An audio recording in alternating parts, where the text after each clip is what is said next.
Welcome to the Happiest Dentist. This is Avi-Weisfogel coming to you with another tip. We just finished our last course of 2018. We were in San Diego for the weekend, an abbreviated course, but an amazing course nonetheless in beautiful San Diego. At least I think it was beautiful since I came into the airport, had a ride late at night to the hotel, gave a course for 2 days, finished up late Saturday night, left early Sunday morning, but I'm sure it was beautiful. That being said, what we're noticing is a trend of dentists in terms of deciding what to do when it comes to business. Business is not a skill that one necessarily thinks about when you go into dental school. You don't really think of yourself as a businessman. On the other hand, almost every single person watching this owns a practice. Hence, you are a small business owner. Yet if someone were to ask you what you do, you'd probably say, I am a dentist. Right? It's my dream, my thought, when I'm working with people, working with dentists, working with clients, when we're talking and they ask them what they do, for them to think a little bit differently, a little bit out of the box.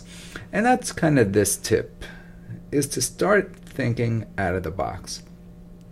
Dental school, at least the reason I went, it was about as safe a career choice as I could imagine. I had it up there with like dentists or accounting, and science was my thing. So considered medical school, didn't choose that route, went to dental school, and always had different ideas of how to think. What was I going to choose? What was going to make sense? When I was a little kid, I got a business lesson from my grandfather. He said, I'm going to give you your first business lesson. And he gave me a pad of paper and wrote down a whole bunch of numbers in one column, and then right next to that, a whole bunch of other numbers. And then he repeated that 3 more times, 4 more times, up till we had 12 columns of 2, all these bunch of numbers. He says, go add these up, come back to me, let me know what you think, let me know what you find out. So I added them all up. He says, what did you find? I said, well, each time this first number was bigger than the second number. He said, so this is how you run a successful business. Make sure these are your deposits, this bigger number. Make sure these are your costs, and then you have a profitable business. Yet dentists don't necessarily think that way. Let's buy a practice. Let's make this practice gorgeous. Right? Let's equip it with the most beautiful things on the planet. Let's make the front cover of Shine's Practice of the Year. How wonderful would that be?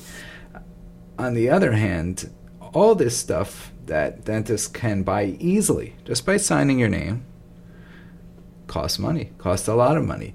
Do you actually look at the return on the investment? Does this make sense? You're looking at someone who loved dental toys. I loved all the different CEREC machines. I loved the CT scans, digital x-rays, you name it. If it was something that was new or something that seemed fun, I wanted it for my practice. Not once did I stop to think of how this was affecting my business. Eventually, these started to pile up where I had so many expenses. That number was no longer greater than the other number, and then I realized we have a problem. I better start thinking like a business person, or this business and these amazing patients who I'm working with may not work out so well. Luckily now that I don't do dentistry anymore, and all I do is things involved in the world of sleep apnea, healthcare, when I am working in this field, that is how I have to look at everything. It's how I've grown accustomed to look at everything. So I'm urging you guys to start thinking differently. When you look at any type of investment, whether it be buying a practice, whether it be buying a piece of equipment, whether it's making an investment in consulting or coaching, or an occlusion type program, look at the return on the investment. This should be one of the most important courses taught in dental school, and it's completely ignored.